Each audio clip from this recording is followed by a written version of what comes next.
Hello दोस्तों, आज की इस वीडियो में एनालिटिकल रीजनिंग प्रॉब्लम को हम सॉल्व करेंगे। और इसके लिए हमारे पास ये एक पैराग्राफ गिवन है। इस पैराग्राफ में जो इम्पोर्टेंट इंफॉर्मेशन है पहले हम उसको कलेक्ट कर लेंगे और उसके अकॉर्डिंग फिर जो इसके गिवन क्वेश्चंस हैं उसको हम रिप्लाई करेंगे। तो स्टार्ट करते हैं। Study the following information and answer the questions given below. Statement क्या है? There is a group of 5 students A B C and D. तो ये इम्पोर्टेंट इंफॉर्मेशन है कि आपके पास 5 स्टूडेंट है, इसको हम अंडरलाइन कर लेते हैं।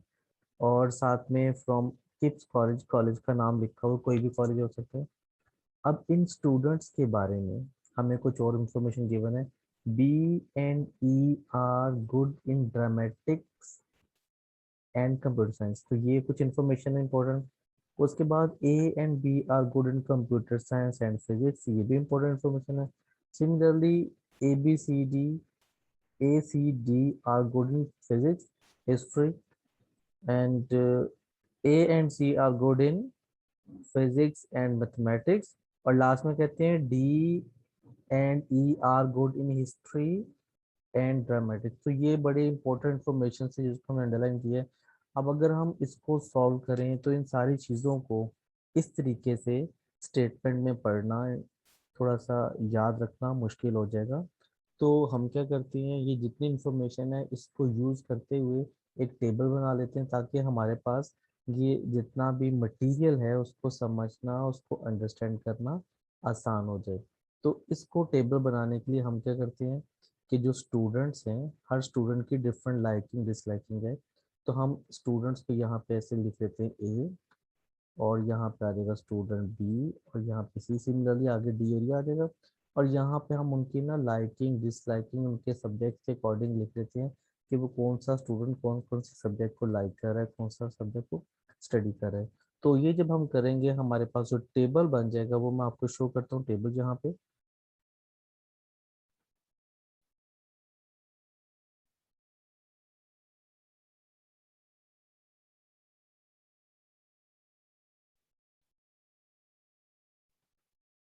ओके, तो ये टेबल है हमारे पास।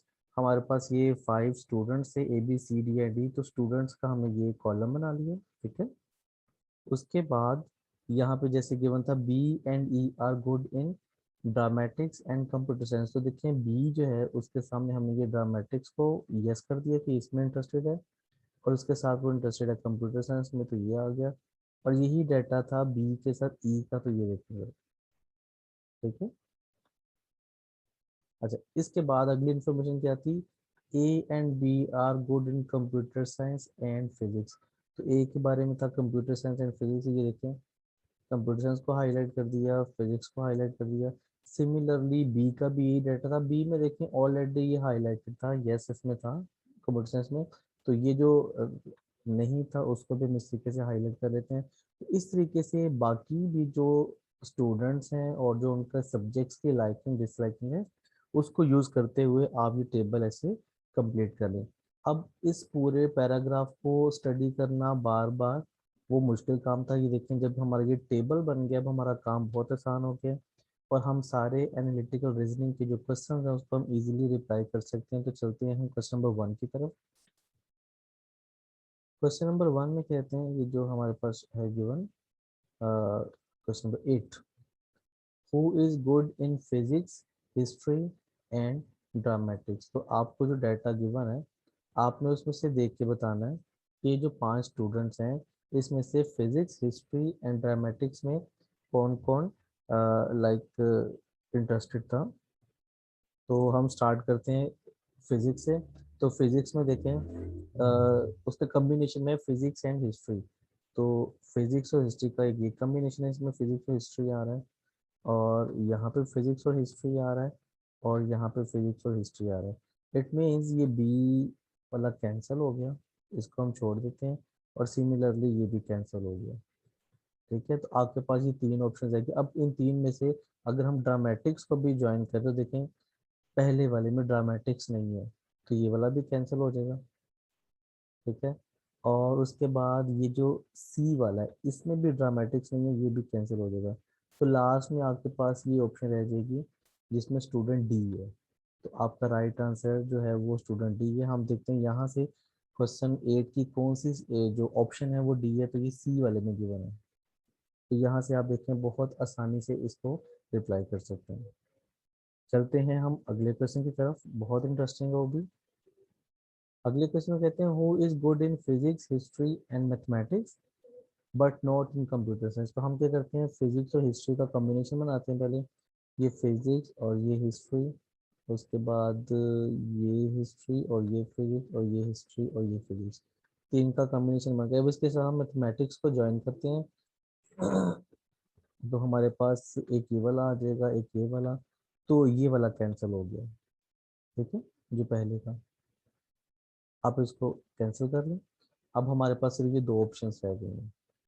अब इन दो ऑप्शंस में हमारे ये भी क्या कहते हैं, but not in computer science. तो यहाँ पे देखें, जो फर्स्ट वाली ऑप्शन इसमें कंप्यूटर साइंस आ जाता है, और जो ये वाली ऑप्शन है, ये वाली, इसमें देखिए कंप्यूटर साइंस नहीं है। सो हम इस वाली ऑप्शन को कैंसिल कर देंगे और हमारा राइट आंसर आ जाएगा ये वाला, जिसमें हमारे पास ऑप्शन आ जाएगी सी। तो हम देखते हैं हमारा आंसर यहाँ से सी किस में है। तो क्वेश्चन नंबर 9 जो है उसका आंसर हमारे पास ये गिवन है, सी में। ठीक हो गया, बहुत आसान था। इसी तरीके से हम इसके बाकी क्वेश्चंस को भी सॉल्व करते हैं। तो चलते हैं अगले क्वेश्चन की तरफ। अच्छा जी।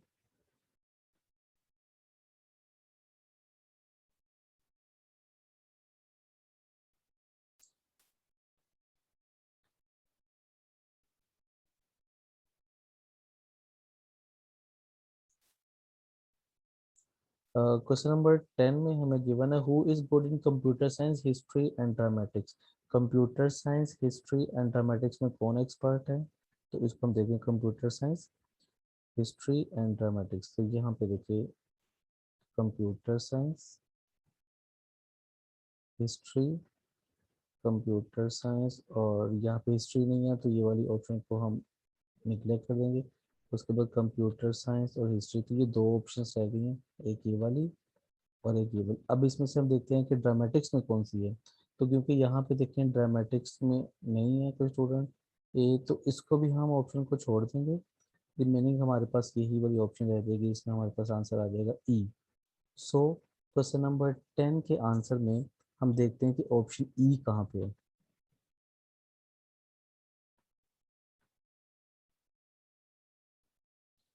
तो ये ऑप्शन ई हमारे पास जो गिवन है वो डी वाले में गिवन है, तो हमारा आंसर आ जाएगा ये। ठीक है, बहुत आसान था। चलते हैं अगले क्वेश्चन की तरफ।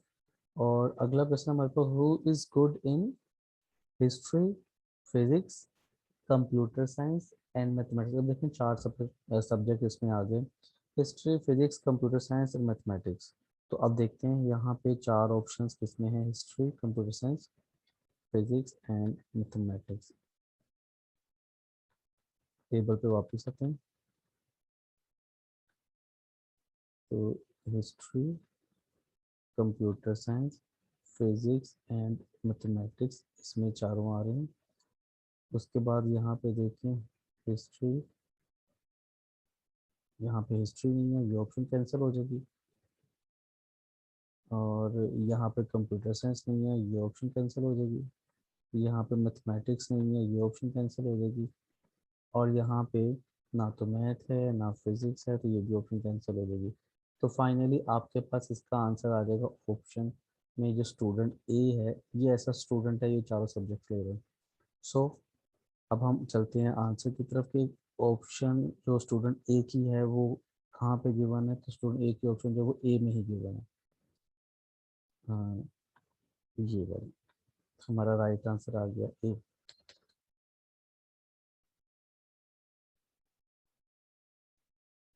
अच्छा जी, अब लास्ट है who is good in physics, dramatics and computer science. Physics, dramatics and computer science है, तो इसको भी देखते हैं। Physics, dramatics and computer science, ये आज का लास्ट क्वेश्चन है।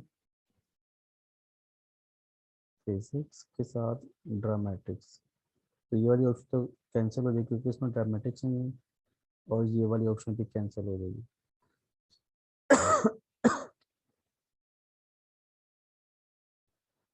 यहाँ पे देखिए physics, dramatics and computer science, ये आ जाएगी एक ऑप्शन।